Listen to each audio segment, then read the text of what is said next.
Live from downtown Detroit, home of WDIV and Click on Detroit, Local 4 News at 6 starts now.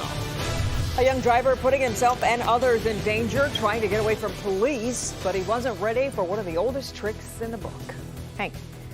If you're heading back into the office soon, you may be wondering, mask or no mask? We have new information directly from the governor and also a look at how some businesses are handling these changes coming up in my Help Me Hank report. And an apparent break-in attempt sends employees at a burger joint hiding and calling 911. So why didn't Detroit police show up? Tonight, DPD itself is trying to answer that question. In the meantime, a shaken business owner is worried about a return visit from a group of people she believes wanted to break in and rob the place. It happened at Tellway Hamburgers on Michigan Avenue near Martin. That's where we find Local 4 defender Sean Lay with more. Sean. Kimberly, number one, Detroit police still have not visited the Tellway, even to look at the video we are about to show you. Number two, employees tell me they were absolutely terrified by what happened here early Sunday morning. Number three, tonight, Detroit police revealing just how serious this situation was. When we call 911, and we know how busy they are and everything, but we expect them at least to send a car out or something, especially when we're calling 911 saying they're trying to get in our building. The owner of the Tellway is terrified. We are not identifying her. She's afraid the 6 people that showed up here at 5 Sunday morning will come back. Every door of the Tellway is locked except for an order booth protected by glass. And she says those 6 people tried to pry the Tellway open, demanding to get in. Security cameras capture 2 men inside trying to break through the glass where customers order. Another camera where an employee is startled as others try to get in through the locked front door. 3 employees inside under scene. Mobbed, kind of. That's how they described it. There were a mob of people trying to get in. Those employees, 2 women and 1 man, hid in a storage room and called 911. They needed help. But she says Detroit police never showed. They did not show. They did not show. The Tellway owner thought 1 call to 911 was made. Tonight, Detroit police tell the Local 4 defenders that 3 calls to 911 were made. The first for a disturbance, then for an unruly crowd trying to break in, and then a 3rd call. So the 3rd call, now they're advising that people are possibly armed and that they may have come from another business establishment down the street. And that could we please get police services to this location. And tonight, Detroit police tell us they want to find out who dropped the ball and why police never came. And what that entails is us looking at policies and protocols.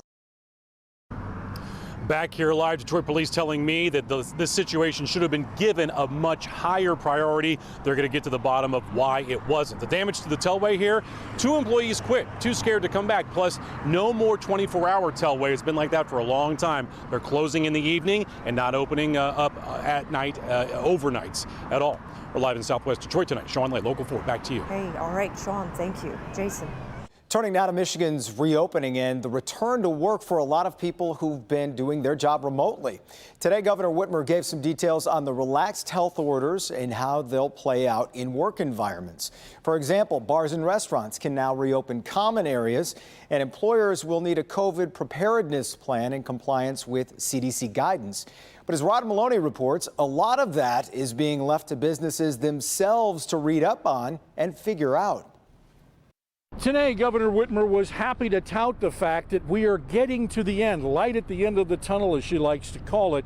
But she also points out that it has been a long 15 months, and you'll remember that ramping up with regulations, particularly the work rules, were a bit bumpy getting started. She said it's going to be a difficult transition going in the other direction. If a business requires masking for everyone who's entering, we need to recognize they have the authority to do that and to support them and abide by that.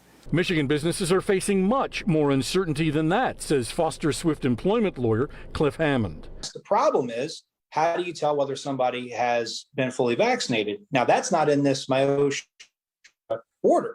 So that's between the employer. Now, how are you going to police it? He also says it doesn't take into account if someone has pre-existing health issues preventing mask wearing, which may run into Americans with Disabilities Act issues. If they have a ADA problem, a disability issue, how do I accommodate them? Can I let them in? Do I have to let them work at home? What's my requirement? What are my obligations? How do I not get cited? How do I not get a fine? It's obvious MIOSHA is still trying to find answers to those kinds of questions. The governor today saying at a bill signing in a bar that the lawyers are involved, along with a lot of other health advisors, both state and federal. You would hope that at some point we have some frequently asked questions. Sometimes they'll come out and clarify it for MIOSHA, and it just takes time. I think some employers are still wanting a little bit more clarity. They're trying to get some more. And there is another shoe that could drop here. The feds, the Occupational Safety and Health Administration, is looking at its own version of work rules. And much like with the CDC that threw the state a curveball, they don't want that to happen again. So they're in talks with the feds and also talking with other experts to make sure that if and when more changes come, they'll be ready. Rod Maloney, Local 4. Okay, Rod, thank you. Many Michiganders are returning to office work environments that don't look or operate quite the same as they did before March of 2020. Some employers are requiring everyone wear masks. Others are tying that to vaccination. Consumer investigator Hank Winchester is live. And Hank, a big day for many workers as well as employers. Kimberly, a very big day and some big changes on the way. Whether you work for a big corporation or a smaller, locally owned business like the ones you see behind me, heading back to work, it could look very different for many of you. Carrie and Bob are doing something they haven't done in more than a year. They're meeting face-to-face in a room, no mask. We're managing human energy, and so we're humans. And so I'm very excited. Bob has a small office here in Metro Detroit. The pandemic completely changed how he interacted with his clients, and now he and his employees are changing things up too. Mask no longer required. Things have changed, and now I'm thrilled I have some Zoom and I can have a broader market. But I'm also thrilled to be able to live life. Carrie meets with her own clients all over the area, and in her own office in Troy, the mask requirements are now gone. It feels great. My team is, the Purple Squirrel team is very, very excited to get back into the office. The team, really likes there's in-person learning, there's innovation, there's ideas, there's all kinds of things that can happen in person that just don't happen as naturally in a virtual setting. As the founder and president of her own company, Purple Squirrel Advisors, she's not only following the rules and suggestions laid out by the CDC and the governor, but also listening to her own employees who are now just returning to the office. It's been great. It's been very energizing for me to get back into, to seeing people. And beyond just wearing a mask or not wearing a mask, the game has really changed. An opportunity for employers and employees to redefine their schedules and offering many employees an opportunity to work from home and also to come back to the office if they choose so. We're live here tonight. Hank Winchester, help me, Hank. Just really nice for a lot of people. Okay, Hank, thank you. Now let's turn to the latest coronavirus headlines. The state reports 1,378 new cases of COVID-19. Remember, that's a two-day total for Sunday and today. Sadly, we've lost 14 Michiganders in the last 2 days. More than 791,000 people in the state have recovered from the virus. And starting tomorrow at 8 a.m., Beaumont Health will allow one visitor or support person each day at its hospitals. This applies only to patients who do not have COVID-19 and are not suspected of having the virus. Michigan Medicine will begin allowing one adult visitor for adult patients beginning Wednesday at 7 a.m. Today, Pfizer began testing a COVID-19 booster shot that also contains a pneumonia vaccine. The trial includes 600 fully vaccinated adults ages 65 and up who all participated in the previous Pfizer COVID-19 vaccine trial.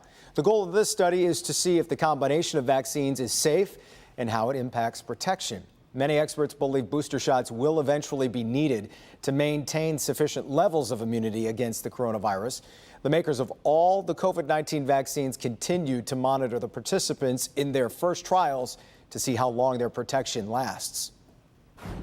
All right, some showers and storms hanging around tonight, and we could get some more rain tomorrow. We need it, too. I was going to say, not to say that my lawn doesn't need it. Some of us make mistakes, Ben, like mowing a little too short.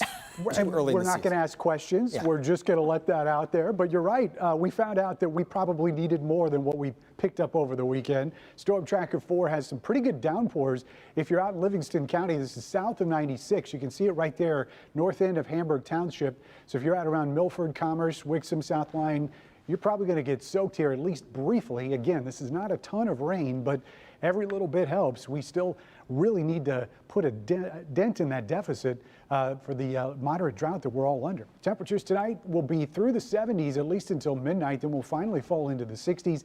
Any shower and thunderstorm activity should be fading around sunset tonight. And then tomorrow, generally dry conditions, but the heat really comes back. We'll talk about how warm things get. Thunderstorms likely on Wednesday, and some of those could be strong.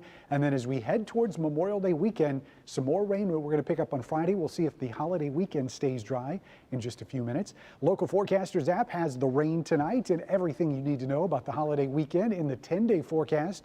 Search for it in your app store by searching WDIV. Kim? A minor leads Monroe police on a chase, and it was all caught on dash cam video. It began early Thursday morning. Police say that's when the juvenile suspect went into a home while the homeowners were sleeping and stole the house keys and car keys. They then took off in the car. At around 9 that morning, police were able to track it down. That's when the driver led police on this chase that you're seeing here. It ended when the driver tried to avoid stop sticks and hit another driver. The juvenile was arrested. Fortunately, nobody was hurt in this ordeal. Today, Governor Whitmer spoke publicly about the photo showing her violating current COVID orders. The photo shows the governor sitting with 12 other people at an East Lansing bar and restaurant. Only 6 are supposed to be seated together. Governor Whitmer released an apology yesterday saying she made a mistake.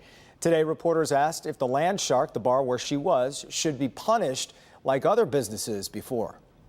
I think that we have specifically not gone forward and penalized businesses that are trying to do the right thing. It's those that have flouted and put people's safety at risk that, are the most concerning. Critics are saying the governor should end restrictions that she doesn't follow herself. Existing orders will be loosened on June 1st, and all restrictions will be gone by July 1st. Interfaith leaders are calling for lasting peace and justice in the Middle East. They gathered today for prayer at the Islamic House of Wisdom in Dearborn. Organizers say more needs to be done in order to keep the peace in the Middle East. To have peace, we need to remove the obstacles of the peace and to identify who are the enemies of peace and who are friends of peace. We need to find a real solution. Today's prayer comes on day 4 of the ceasefire between Palestinians and the Israelis after nearly 2 weeks of fighting. Every Michigan fan knows the name Fielding Yost, the legendary Michigan coach and athletic director. But ahead, here at 6, why that name could soon be gone from the Wolverines' hockey arena. We'll have that coming up, and here's Grant Herms. It's an all-out media blitz. One man from Washington State running ads here in Detroit, hoping to get the White House to reopen the Canadian border.